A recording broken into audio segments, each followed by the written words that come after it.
हरिओम विद्यार्थी मित्रों, आज आपणे धोरण 8 विषय सामाजिक विज्ञान पाठ आपणो 13मो मानव संसाधन। आजना विडियोनी अंदर वस्ती वितरण ने असर करता परिबळो, भौगोलिक परिबळो, प्राकृतिक रचना, आबोहवा अने जमीन आ बधी ज वस्तुओ एम कहेवाय कोई मानव संसाधन उपर कोई मोटी असर पाड़े छे। बराबर। वस्ती प्राकृतिक रचना આપણે જોઈએ ભાઈ માનવી હંમેશા પર્વતો અને ઉચ્ચ પ્રદેશોની સરખામણીએ મેદાન વિસ્તારોમાં રહેવાનું વધારે પસંદ કરે છે, કારણ કે આ વિસ્તારમાં ખેતી, ઉદ્યોગ, સેવા પ્રવૃત્તિઓ માટે ઉપયોગી હોય છે। ગંગાના મેદાન વિશ્વમાં સૌથી વધારે વસ્તી ગીચતા ધરાવતા વિસ્તાર છે। અહીં એન્ડ્રીઝ, આલ્પ્સ અને હિમાલયની પર્વતમાળા આ બધા જ વિસ્તારોની અંદર નહિવત વસ્તી વસવાટ આપણે જોવા મળે છે। તમે જુઓ વસ્તી ગીચતા સૌથી વધારે તમને ક્યાં જોવા મળે છે? તો ભાઈ મેં કીધું ભાઈ પહેલા જ કીધું મેદાન વિસ્તાર જ્યાં છે, જ્યાં આપણે એમ કહેવાય બધી જ વસ્તુઓ આસાનીથી મળી રહે છે। ખાસ કરીને ઉત્તર ભારતના જે ગંગા નદી દ્વારા જે મેદાન પ્રદેશોનું નિર્માણ થયેલું છે ત્યાં સૌથી વધારે વસ્તી આપણે જોવા મળે છે। દિલ્હી શહેર લઈ લો તો દિલ્હી શહેરની આસપાસ તમને જેટલી વિસ્તાર છે એ વિસ્તારની અંદર ભાઈ વસ્તી ગીચતા આપણે વધારે જોવા મળે છે। પછી છે ભાઈ આબોહવા, જમીન, જળ, ખનિજ આ બધી જ વસ્તુઓ ભાઈ વસ્તી ગીચતા ઉપર વધારે અસર કરે છે। હવે હિમાલય પર્વતની આસપાસ કેમ વસ્તી ઓછી છે?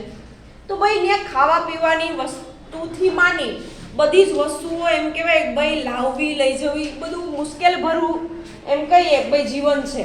શું કામ? ભાઈ ત્યાં માઇનસ ડિગ્રીમાં ટેમ્પરેચર જોવા આપને મળે છે। લેહ લડાખમાં જેટલા લોકો રહે છે ને પરિસ્થિતિ એવી જ છે ને। એમ કહેવાય કે અત્યારે તમે શિયાળાની અંદર આપણે જાન્યુઆરી મહિનો છે તો ભાઈ ત્યાં માઇનસ ડિગ્રીમાં ટેમ્પરેચર હોય, પાણી પીવું હોય તો ગરમ કરવું પડે, કન્ટિન્યુ એમ કહેવાય ભાઈ સ્ટવનો ઉપયોગ આપણે કરવો પડે। તમે વિચારો ભાઈ આપણે 4 મહિના ઠંડીનો સમય આપણે પસાર કરીએ તો પણ આપણે ઘણીવાર એમ થાય કે હવે ઠંડી જાય તો સારું। આપણે કહીએ છીએ ને ઠંડીનું પ્રમાણ જ્યારે વધે ત્યારે આપણે એમ થાય કે ભાઈ હવે તો ઠંડી જાય તો સારું। બરાબર। તો તમે વિચાર કરો કે ત્યાં લોકોને કેટલી બધી મુશ્કેલીઓ પડતી હશે। વસ્તી સામાન્ય વિષમ તીવ્ર આબોહવા એટલે કે ખૂબ ગરમ અથવા ભાઈ ખૂબ ઠંડા વિસ્તાર જેમ કે સહારાનું રણ, રશિયાનો ધ્રુવ પ્રદેશ, કેનેડા, એટલાન્ટિક માં વસવાટ કરવાનું પસંદ કરતી નથી। મેં તમને કીધું બહુ ગરમી પડે, દક્ષિણના રાજ્યોની અંદર ભાઈ ગરમીનું પ્રમાણ વધારે છે, તો એ પણ આપણે ભાઈ ગમતું નથી। એકદમ વધારે ગરમી પડે અત્યારે આપણે જોઈએ છીએ કે અમદાવાદની વસ્તી વધે છે પણ એનું રીઝન એક જ છે કે ભાઈ અહીંયા વ્યવસાય આપણે મળી રહે છે, પણ અમદાવાદમાં જોઈએ છીએ કે ભાઈ બહારથી જે લોકો આવે એ જોજો તમે ઉનાળાની ઋતુમાં નહીં આવે। એનું રીઝન શું છે કે ભાઈ અમદાવાદનું ટેમ્પરેચર હાઈ જોવા મળે છે, ભાઈ એ સમયે અમદાવાદમાં સખત ગરમી પડતી હોય તો ભાઈ એ વિસ્તારમાં રહેવાનું આપણે પસંદ કરતા નથી। પછી છે ભાઈ જમીન, ફળદ્રુપ જમીન ખેતી માટે ઉપયોગી હોય છે। ગંગા, બ્રહ્મપુત્ર, ચીનમાં હવાંગાહો અને એચાંગ, જિયાંગ તથા ઇજિપ્તમાં નાઇલ નદીના ફળદ્રુપ મેદાનો ગીચ વસ્તી ધરાવતો વિસ્તાર છે। દરેક નદીનું નામ યાદ રાખજો। બરાબર। ચીન દેશની અંદર કઈ છે, ભારતની અંદર કઈ છે, બરાબર એ વસ્તુ યાદ રાખશો એટલે ભાઈ એની આસપાસનો વિસ્તાર યાદ રહી જશે અને એ વિસ્તારની અંદર આપણે વસ્તી વધારે જોવા મળે છે। બરાબર। આ લોંગ ટાઈમ માટે આપણે યાદ રાખવાનું છે। પછી છે જળ, આવા ક્ષેત્રની અંદર એમ કહીએ કે ભાઈ વસવાટ કરવામાં પ્રાથમિકતા આપે છે। શું કામ? ભાઈ પાણી જ્યાં જરૂરી મળી રહે ભાઈ એવી જગ્યાએ આપણે પહેલા પસંદગી કરીએ છીએ। બિનક્ષારીય જળ સરળતાથી ઉપલબ્ધ હોય, વિશ્વની નદી ખીણો ગીચ વસવાટ ક્ષેત્ર ધરાવે છે, જ્યારે રણ વિસ્તાર ખૂબ ઓછી વસ્તી ધરાવે છે। બરાબર। રણ વિસ્તારની અંદર ભાઈ આપણે વસ્તીનું પ્રમાણ ઓછું જોવા મળે છે। એની પાછળનું રીઝન શું છે? ભાઈ ત્યાં પાણી નથી મળતું। હવે આપણે ખબર છે કે એક દિવસ કે 2 દિવસ તમારા ઘરે પાણી ના આવે, એક દિવસ કે 2 દિવસ પાણી ના આવે તો આપણી હાલત કેવી થાય છે ઘરની? ઘણી બધી મુશ્કેલીઓ ઊભી થાય છે હે કે પાણી વગર કરશું શું? પહેલા તો ઉઠીને બાપને એમ થાય બ્રશ કરીએ કે ના કરીએ, નવા જઈ કે ના જઈ, હે શું કામ ભાઈ પાણી વગર આ વસ્તુ થઈ શકે નહીં. મમ્મીની ભાઈ ઈ ચિંતા હોય ભાઈ હું રસોઈ બનાવું તો કેમ બનાવું, બધું પાણી નથી. આવી ઘણી બધી આપણે સમસ્યાઓ ભાઈ જોઈએ છે. તો પહેલી પ્રાથમિકતા આપણે જોઈએ છે કે ભાઈ પાણી હોવું જરૂરી છે. બીજું છે ખનિજ. ખનિજ સંસાધન વિસ્તારો વધુ વસ્તી ધરાવે છે. દક્ષિણ આફ્રિકાની હીરાની ખાણો અને મધ્ય પૂર્વના એશિયામાં એમ કહેવાય કે ખનિજ તેલના ક્ષેત્રો લોકોના વસવાટ માટે કોઈ પ્રેરણા છે. હવે આપણે ખબર છે કે ભાઈ જ્યાં રોજગાર મળી રહે છે, તમે વિચારો ભાઈ પહેલું એ વસ્તુ આપણે જોવા મળશે. મેં તમને કીધું અમદાવાદમાં ભલે ગરમી પડે છે પણ લોકો શું કામ પસંદ કરે છે? ભાઈ ત્યાં રોજગાર વ્યવસાય મળી રહે છે. એ જ રીતે ખાણની અંદર ભાઈ વ્યવસાય મળી રહે ભાઈ એટલે મજૂરોની સંખ્યા ત્યાં વધારે જોવા મળે છે. ભાઈ ત્યાં આસાનીથી આપણે મજૂરી કામ કરી શકીએ. આખું વરસ આપણે ભાઈ પૈસા મળે એ વસ્તુ આપણે શોધતા હોય ને, શું કામ ભાઈ આપણું ગુજરાન ચાલે. પછી આગળ છે સામાજિક, સાંસ્કૃતિક અને આર્થિક પરિબળો. સામાજિક પરિબળ. સારા રહેઠાણ, શિક્ષણ અને સ્વાસ્થ્યની સગવડોના વિસ્તારો વધુ ગીચતાવાળા છે. દાખલા તરીકે પુણે. સાંસ્કૃતિક પરિબળો. પરિવાર, ધર્મ અને સાંસ્કૃતિક મહત્વ ધરાવતા સ્થાન વસ્તીને આકર્ષિત કરે છે. વારાણસી, જેરુસલેમ અને વેટિકન સિટી એના ઉદાહરણો છે. આર્થિક પરિબળ. ઔદ્યોગિક વિસ્તાર રોજગારીની તક ઊભી કરે છે. વસ્તી મોટી સંખ્યામાં આ વિસ્તારો તરફ આકર્ષિત થાય છે. જાપાનમાં ઓસાકા અને ભારતમાં મુંબઈ બંને ગીચ વસવાટના ક્ષેત્રો છે. વસ્તીનું સ્થાનિક વિતરણ. ભારતની વસ્તીનું વિતરણ અસમાન છે. પર્વતો, રણપ્રદેશો તથા જંગલ ક્ષેત્રની સરખામણીએ મેદાનોમાં વસ્તી વધુ વસવાટ કરે છે. સામાન્ય રીતે મોટા વિસ્તારોના રાજ્યમાં વધુ વસ્તી હોય છે, પરંતુ આ નિયમ ત્યારે જ લાગુ પડે છે જ્યારે તેના પ્રાકૃતિક સંસાધનોના આધાર વિશેષતઃ જમીન સમતળ હોય. આથી નદી તથા કિનારાના મેદાનોમાં આવેલ રાજ્યો તથા જિલ્લા અને શહેરી ક્ષેત્રોમાં પણ વધુ વસ્તી હોય છે. જો ભારતમાં રાજ્યવાર વસ્તીના વિતરણ પર નજર કરીએ તો અનેક વિષમતાઓ જોવા મળે છે. એવું ખાસ કરીને એટલા માટે છે કે રાજ્યના ક્ષેત્રોમાં તથા તેના સંસાધન આધારમાં પણ અનેક વિવિધતા છે. જેમ કે હિમાલયી લઘુ રાજ્ય સિક્કિમની વસ્તી માત્ર 6.10 લાખ છે, જ્યારે તેનાથી વિરુદ્ધ ઉત્તર પ્રદેશની વસ્તી 19.98 કરોડ છે. 10 રાજ્ય એવા છે જેમાં પ્રત્યેક વસ્તી 5 કરોડથી વધુ છે. ફક્ત 5 રાજ્યો ઉત્તર પ્રદેશ, મહારાષ્ટ્ર, બિહાર, પશ્ચિમ બંગાળ અને આંધ્ર પ્રદેશમાં દેશની અડધાથી વધુ વસ્તી વસવાટ કરે છે. એનો અર્થ એ નથી કે વિશાળ ક્ષેત્રફળવાળા રાજ્યની વસ્તી પણ વિશાળ જ હોય. ક્ષેત્રફળની દ્રષ્ટિએ રાજસ્થાન ભારતનું સૌથી મોટું રાજ્ય છે, પરંતુ દેશની માત્ર આશરે 5.66% વસ્તી ત્યાં વસવાટ કરે છે. આવી જ રીતે ક્ષેત્રફળની દ્રષ્ટિએ મધ્યપ્રદેશ દેશનું બીજું સૌથી મોટું રાજ્ય છે, જ્યાં દેશની વસ્તીના ફક્ત આશરે 6% વસ્તી વસવાટ કરે છે. એનાથી વિરુદ્ધ ઉત્તર પ્રદેશ 7.26% ક્ષેત્રફળ ધરાવે છે, જ્યાં આશરે 16.51% વસ્તી વસે છે, અને દેશના 2.6% ક્ષેત્રફળવાળા બિહાર રાજ્યમાં આશરે 8.60% વસ્તી વસવાટ કરે છે. હવે આપણે જોઈએ કે ભાઈ સામાજિક, સાંસ્કૃતિક અને આર્થિક આ બધા જ પરિબળો વસ્તી વધારા પાછળ ભાઈ લાગુ પડે છે. બરાબર, મેં તમને પહેલું કીધું ભાઈ જ્યાં આપને આર્થિક સહાય મળી રહે એટલે કે ભાઈ આર્થિક સદ્ધરતા મળે એવી જગ્યાએ રહેવાનું આપણે પસંદ કરીએ છીએ. હવે તમે વિચારો ભાઈ મેં એવું જ વિચાર્યું હોત કે મારો જ્યાં જન્મ થયો એ જ ગામમાં હું રહું, હે ભાઈ એ વસ્તુ શક્ય બની નથી. હવે મારે રોજગાર માટે અમદાવાદ શહેરમાં આવવું જ પડ્યું. હવે મારું ગામ અહીંથી એમ કે ભાઈ 250-300 કિલોમીટર દૂર છે. બરાબર, 300 કિલોમીટર દૂરના શહેરની અંદર ભાઈ મારે મારા વ્યવસાય માટે આવવું પડે છે ભાઈ, વ્યવસાય માટે આપણે સ્થળાંતર કરીએ છીએ, બરાબર. એ શું થયું ભાઈ? આર્થિક રીઝન, બરાબર. એ ઉપરાંત ભાઈ સામાજિક છે, સાંસ્કૃતિક છે, એ બધી જ વસ્તુઓ આપણે જોવા મળે છે. પછી વસ્તીનું સ્થાનિક વિતરણ કેવું હોવું જોઈએ ભાઈ? આપણે જોઈએ છીએ ઘણીવાર એમ થાય કે તમને એવું લાગે કે જે રાજ્યનો વિસ્તાર વધારે છે એ રાજ્યમાં કોઈ વસ્તી વધારે છે, તો એ વસ્તુ પણ ભાઈ ખોટી પડે છે.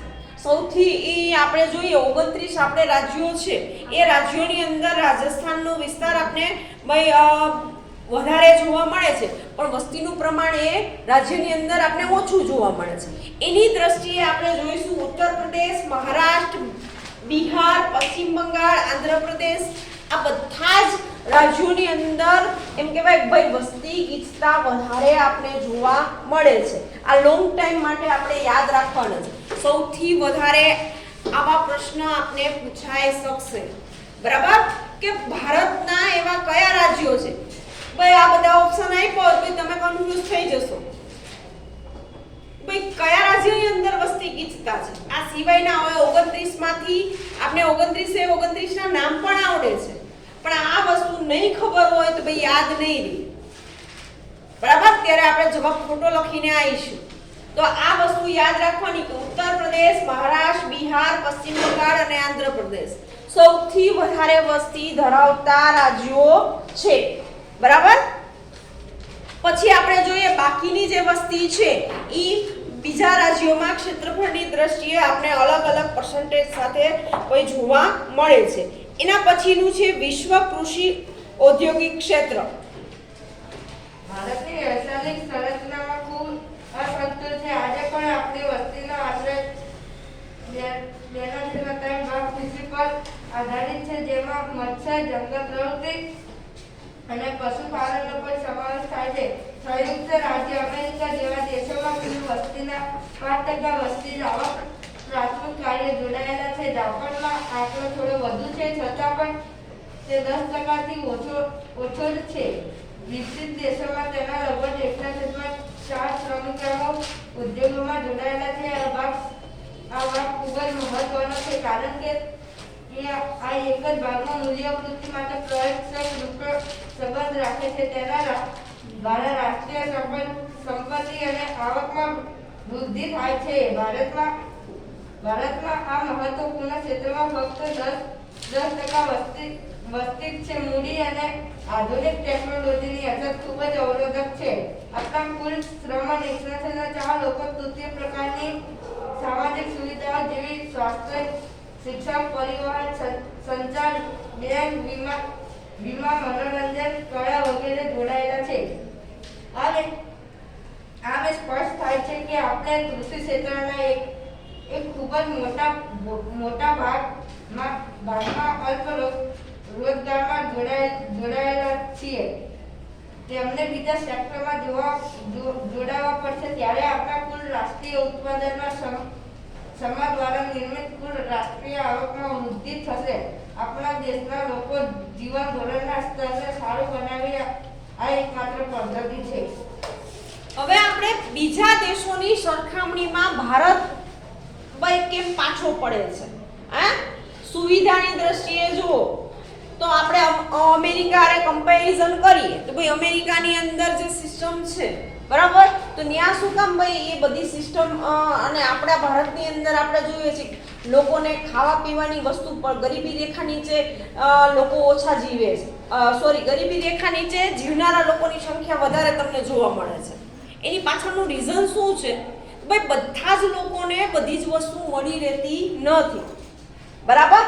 આ વસ્તુ ક્યારે શક્ય બને? જ્યારે વસ્તી ઓછી હોય, બરાબર, અને આ વસ્તુ જો કરીશું તો ભાઈ સમયસર બધાને બધી વસ્તુ મળી રહેશે. આરોગ્ય હોય, શિક્ષણ હોય, બરાબર. એ ઉપરાંત જોઈએ છે વીમો છે, સંચાર છે, પરિવહન છે. આ બધી જગ્યાએ તમને ભીડ જોવા મળે. ગમે ત્યાં આપણે જોઈએ છીએ કે આપણા ભારતના લોકોની બેડ મેનર્સ ઘણી બધી છે. આપણા દરેકમાં છે. અહીંયા જેટલા બેઠા છે એ બધા જ આપણા જાહેર જેટલા ક્ષેત્રો હોય એના ગંદા કરવા એ એક ભારતીયોની એક ઓળખ થઈ ગઈ છે. તમે જોશો બસ સ્ટેશન હોય, રેલવે સ્ટેશન હોય, એ બધી જ જગ્યાએ તમને અત્યારે આપણે વર્તમાનની અંદર જોઈએ ઘણા નિયમો સ્ટ્રિક્ટ થઈ ગયા છે, પણ પહેલાના સમયની અંદર તમને એમ કે ભાઈ શું જોવા મળે, ભાઈ એ વિસ્તારની અંદર ગંદકી ને એ બધું વધારે તમને જોવા મળે, બરાબર. સાફ સફાઈની આપણે ખબર છે કે ભાઈ ગામડામાંથી જેટલા લોકો આવે છે એને એ નથી ખબર કે ભાઈ કચરો છે એ કચરા ટોપલીમાં જ નાખી. જેટલા સિટીની અંદર રહે છે ભાઈ એનામાં એ વસ્તુ હશે, પણ ગામડામાંથી આવે છે એ શું કરશે, રોડ ઉપર ગમે ત્યાં ફેંકશે, ગમે ત્યાં થૂકશે, બરાબર. આપણે જોઈએ છીએ કે ગામડાના લોકોને આ વસ્તુ શીખવવી બહુ જરૂરી બને છે.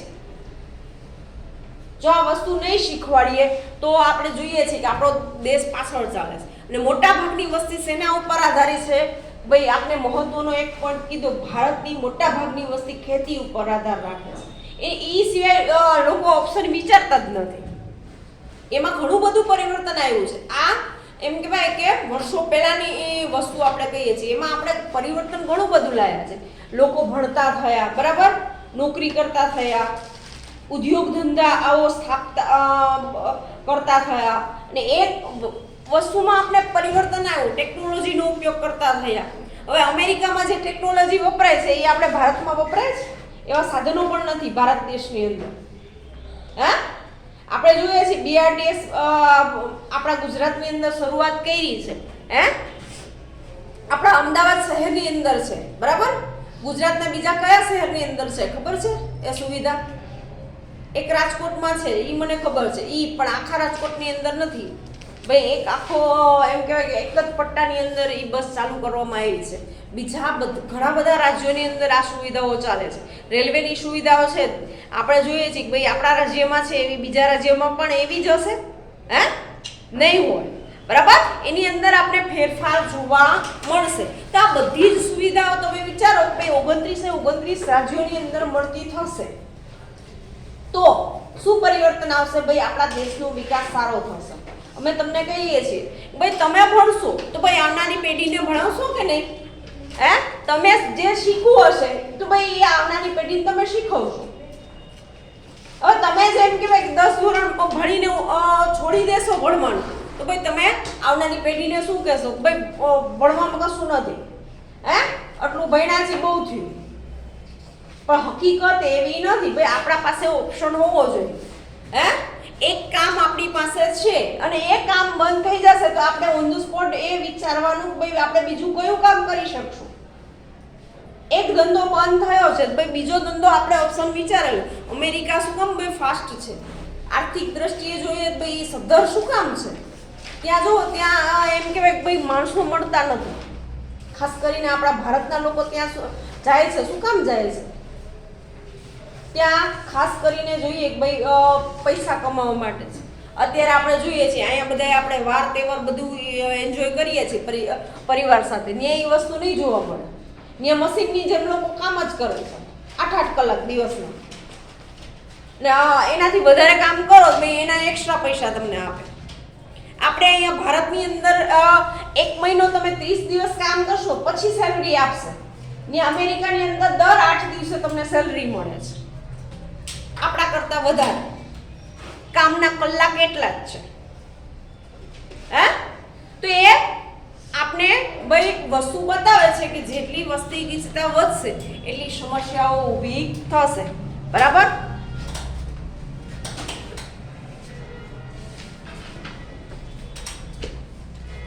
આગળ બોલો.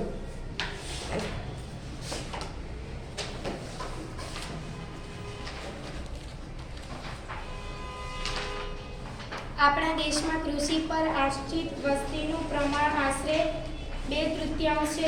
દ્વિતીય તથા તૃતીય વ્યવસાયમાં જોડાયેલા લોકોનું પ્રમાણ ક્રમશઃ લગભગ 13% તથા 20% છે. ભારતમાં બીજા દેશોની સરખામણીએ યુવા વસ્તી વધુ છે. પરિણામે ભારતમાં 20 વર્ષમાં 32% સુધી વૃદ્ધિ થવાની સંભાવના છે. વિકાસના ઉચ્ચ સ્તરે ગુણવત્તાયુક્ત સ્વાસ્થ્ય, શિક્ષણ અને તાલીમ કૌશલ્ય પ્રાપ્ત થાય તો વસ્તી વિષયક લાભથી વિકાસ ક્ષમતા વૃદ્ધિ થઈ શકે છે. બીજું એક એવું અનુકૂળ પર્યાવરણ બનાવવું જોઈએ કે જેમાં અર્થવ્યવસ્થામાં ફક્ત ઝડપી વૃદ્ધિ જ નહીં પરંતુ યુવાનોની આકાંક્ષાઓને પૂરી કરવા માટે ઉત્તમ કક્ષાના રોજગારની તકમાં પણ વધારો થાય. આમ આપણે કહી શકીએ કે વસ્તી વિષયક લાભમાં યુવા વસ્તીને માનવ સંસાધન પરિવર્તન થવાનો અવસર મળશે. ભારતમાં 19.4% વસ્તી યુવા વસ્તી છે, જ્યારે ગુજરાતમાં તે 19.45% વસ્તી છે. ઓકે, હવે આપણે અહીંયા બીજું એ જોવા મળે છે કે ભાઈ કૃષિ ઉપર આધારિત છે.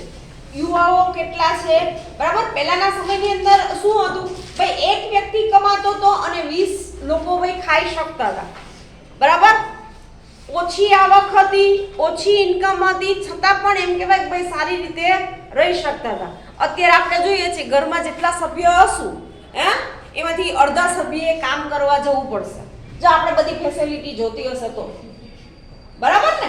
શું કામ? ભાઈ અત્યારે આપણે જોઈએ છીએ કે દરેક વ્યક્તિને ભાઈ એમ માનીએ કે ભાઈ મારી પાસે સાયકલ છે, ભાઈ મારે આજે તો સ્કૂટર લેવું જ છે, ભાઈ 4 વ્હીલ તો જોઈએ જ. આ જે એક્સપેક્ટેશન આવી ગઈ છે આજની જનરેશનમાં, ભાઈ આના વગર નહીં ચાલે, એસી વગર તો અમને ફાવશે જ નહીં. હવે પહેલાના સમયમાં આ વસ્તુ નહોતી તોય લોકો જીવતા, ટેકનોલોજીની શોધ નહોતી થઈ તોય લોકો આરામથી જીવતા હતા, કોઈ તકલીફ થતી નહોતી, બરાબર? હવે તમે વિચારો, ઘણા આપણે જોઈએ છીએ અહીંયા આપણે એક્ઝામ્પલ રૂપે હમણાં જ મેં ન્યૂઝપેપરની અંદર વાંચ્યું હતું, એક ટોપિક આવ્યો હતો કે ઘણાને એવું લાગે છે કે ભાઈ મારી પાસે જેટલા પૈસા છે એ અચાનક આપણે જોઈએ છીએ કે ભાઈ એમની પાસે પૈસા એટલે બેંક બેલેન્સ નહીં, એ ઉપરાંત આપણે જમીન છે, મકાન છે, આપણી પાસે જેટલી પણ પ્રોપર્ટી છે એ ભાઈ આપણે ઊભી કરી હોય ને તો આ કહી શકીએ કે ભાઈ આ આપણી છે. પણ આપણે જોઈએ છીએ વારસાની અંદર મળેલી હોય, બરાબર? હવે મને મારું ઘર છે એ મેં જાતે કર્યું છે એટલે હું કહી શકું કે ભાઈ એ મેં ઊભું કરેલું છે, બરાબર? પણ જોઈએ છીએ કે ઘણાને વારસાની અંદર વારસો મળેલો હોય, બરાબર? જન્મથી. તમે વિચારો કે એ જે પણ વ્યક્તિએ શરૂઆત કરી હશે એને કેવી અથાગ મહેનત કરી હશે, ત્યારે એ તમારી માટે મૂકી ગયા છે. અત્યારે આપણે જોઈએ છીએ ઘણા લોકો જલસાથી બધું જેટલી એની પાસે પૈસા છે ભાઈ ઉડાવે છે. એ ઉડાવવાનો તમને ક્યારે મોકો મળ્યો કે તમારા જે પૂર્વજો છે એને ભૂતકાળની અંદર એટલી મહેનત કરેલી છે ત્યારે તમે અત્યારે આ વસ્તુ કરી શકો છો. પણ એ વસ્તુ ક્યારે કરવાની કે જ્યારે એ વસ્તુ આપણે ખુદે ઊભી કરી હોય ને ત્યારે કરવાની. આપણે આપણા વડવાઓ તરફથી ગિફ્ટમાં મળી એટલે આપણે ઉડાડવું એ જરૂરી નથી, બરાબર? સૌથી મોટી અત્યારે યુવાનોની અંદર સમસ્યા હોય ને તો આ સમસ્યા છે કે પોતાની ઇન્કમ છે. પહેલાના સમયની અંદર લોકો શું કરતા હતા, પોતાની આવકમાંથી અમુક ટકા ભાગ છે એ ભાઈ સાચવીને રાખતા હતા.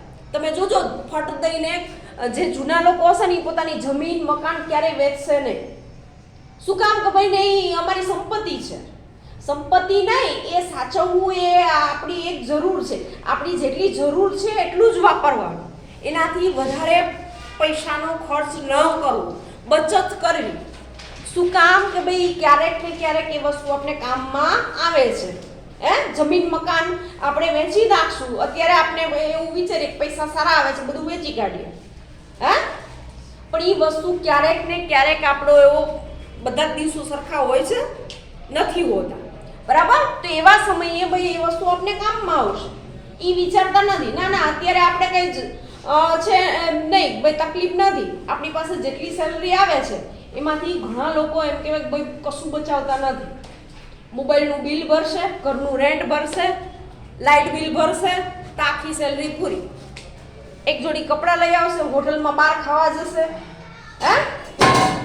પેટ્રોલ ડીઝલનો ખર્ચો, એમાં આખી સેલરી જતી રહેશે. એમાંથી આપણે 10%, હું એમ કહું 5 રૂપિયા બચતા હોય ને 5 રૂપિયા બચાવવા, એ ક્યારેક ને ક્યારેક આપણે કામ આવી શકે છે, બરાબર?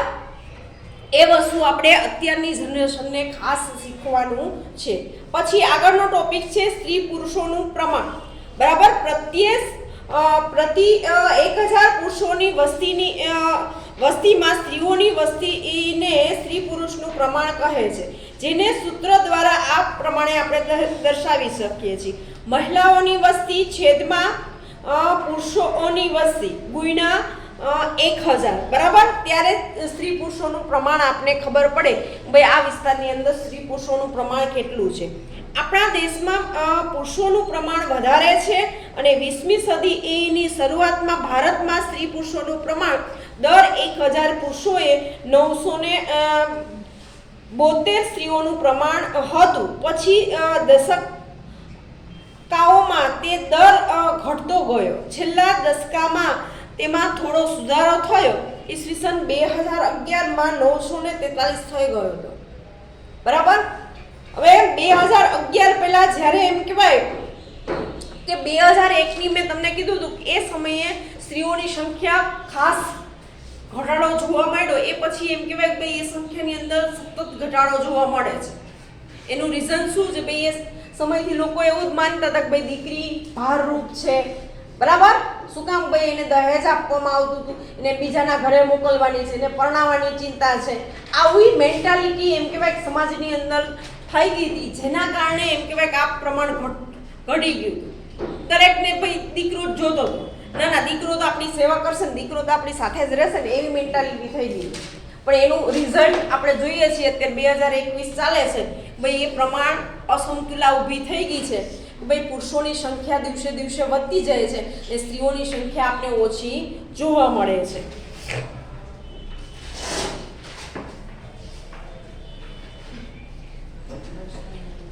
ભારતનું જનગણના મંત્રાલય 2011ની અંદર ભાઈ આ વસ્તુ સ્પષ્ટ થયેલી છે. ભાઈ સ્ત્રી પુરુષોનું પ્રમાણ મહિલાઓનું પક્ષમાં છે, બરાબર?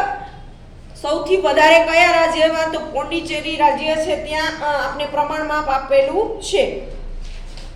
પછી છે સાક્ષરતાનું પ્રમાણ.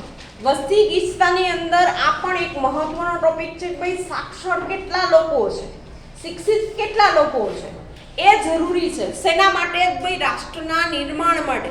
રાષ્ટ્રને આપણે આગળ લઈ જવું છે તો ભાઈ એના માટે શિક્ષિત વર્ગ હોવો જરૂરી છે. શું કામ? ભાઈ શિક્ષિત વર્ગ હશે તો ભાઈ એ પરિસ્થિતિને સમજી શકે છે. આવું એક તારણ એમ કહેવાય ભાઈ અત્યાર સુધીમાં કાઢવામાં આવ્યું છે. અશિક્ષિત લોકોને સમજાવવું અઘરું પડે છે. છેલ્લો પોઈન્ટ, સાક્ષરતા. 7 કે તેનાથી વધુ વયજૂથની કોઈ પણ વ્યક્તિ કોઈ પણ એક ભાષા વાંચી લખીને સમજી શકતી હોય તો તે સાક્ષરતા કે અક્ષર જ્ઞાન ધરાવતી વ્યક્તિ ગણાય છે. સાક્ષરતા દર. 7 કે તેનાથી વધુ ઉંમરના સાક્ષરતા વ્યક્તિઓની વસ્તીના છેદમાં 7 વર્ષ કે તેનાથી વધુ ઉંમરની વસ્તી ગુણ્યા 100. સાક્ષરતાનો સંબંધ સામાન્ય રીતે સ્કૂલ જવા સાથે હોય છે, ભલે તે ઔપચારિક હોય કે અનૌપચારિક. ભારતમાં સાક્ષરતાનો દર 5%થી વધીને 74.4% થઈ ગયું છે. આપણા દેશમાં લગભગ 82.1% પુરુષ તથા 65.4% મહિલાઓ આજે સાક્ષર છે. બીજા શબ્દોમાં આપણા દેશના આશરે 3/4 પુરુષ અને અડધાથી વધુ મહિલાઓ સાક્ષર છે. કેરળમાં સાક્ષરતા 94% છે, જે બધા રાજ્યથી વધુ છે અને તેના પછી 92.3% સાથે લક્ષદ્વીપ બીજા સ્થાને છે તથા 91.6% સાક્ષરતા સાથે મિઝોરમ ત્રીજા સ્થાને છે. આપણા દેશમાં બિહારમાં 63.8% રાજ્યોનો સાક્ષરતા દર સૌથી ઓછો છે. જનગણના ઈસવીસન 2011 વસ્તી વૃદ્ધિ અને નિરક્ષરતાની વચ્ચે એક ઘનાત્મક સંબંધ છે. અરુણાચલ પ્રદેશ, રાજસ્થાન, ઝારખંડ, આંધ્રપ્રદેશ એવા રાજ્ય છે જ્યાં સાક્ષરતાની ટકાવારી ખૂબ જ ઓછી છે અને આ રાજ્યમાં વસ્તી વૃદ્ધિનો દર વધુ છે. આ સંબંધમાં મહિલા સાક્ષરતાનું મહત્વ વધુ છે. હવે આપણે જોઈએ છીએ કે ભાઈ સાક્ષરતા દર કઈ રીતે નક્કી કરવો, તો એના માટેનું સૂત્ર પણ આવેલું છે કે ભાઈ દર વર્ષે એક તેનાથી 7 વર્ષ કે તેનાથી વધુ ઉંમરના સાક્ષર વ્યક્તિઓની વસ્તી એના છેદમાં 7 વર્ષ કે તેનાથી વધુ ઉંમરની વસ્તી ગુણ્યા ભાઈ 100. આ રીતે એમ કહેવાય કે ભાઈ સાક્ષરતા દર નક્કી કરવામાં આવે છે. આપણે જોઈએ તો ભાઈ કેરળ રાજ્ય છે, ત્યાં ભાઈ સાક્ષરતાનું પ્રમાણ વધારે છે. એની દ્રષ્ટિએ બિહાર છે, ઝારખંડ છે, આંધ્રપ્રદેશ છે, રાજસ્થાન છે, અરુણાચલ પ્રદેશ છે, આ બધા જ રાજ્યની અંદર ભાઈ સાક્ષરતા દર જોવા ઓછો મળે છે, બરાબર. હવે BA પાસ થયેલો બિહારની અંદર એમ કહેવાય ભાઈ BA થયેલો હોય કે 12 પાસ હોય ને એને તમને એક પણ ક્વેશ્ચન પૂછો એવું ઘણીવાર મેં એમ કે ભાઈ ન્યૂઝની અંદર જોયેલું છે. ભાઈ ત્યાં જે શિક્ષક ભણાવતો હોય એને પણ કદાચ ખબર નહીં હોય કે ભાઈ ભારતના કેટલા રાજ્યો છે. આવા ઘણા બધા વિડીયો એમ કે ભાઈ આપણે ન્યૂઝની અંદર જોવા મળ્યા હતા. ભાઈ એ સ્કૂલમાં ભણાવે છે પણ એને નથી ખબર કે ભાઈ ભારત દેશના ભાઈ રાષ્ટ્રપતિ કોણ છે, બરાબર. તો આવું જ્યારે એમ કહેવાય કે જોવા મળે ત્યારે આપણે થાય ભાઈ આ બિહારની અંદર ખરેખર આ પરિસ્થિતિ છે. ભાઈ ત્યાંના લોકો એમ કહેવાય ભાઈ એજ્યુકેશનના નામે એમ કહેવાય જે નથી નાના ગામડાની અંદર ભાઈ આવી પરિસ્થિતિ છે, બરાબર. શિક્ષણની અંદર એમ કહેવાય એ લોકોને કાંઈ ખબર જ નથી કે બહારની દુનિયામાં શું થાય છે. તમે એને એમ પૂછો કે ભાઈ PM મોદી કોણ છે તો ભાઈ એમ કે મને નથી ખબર.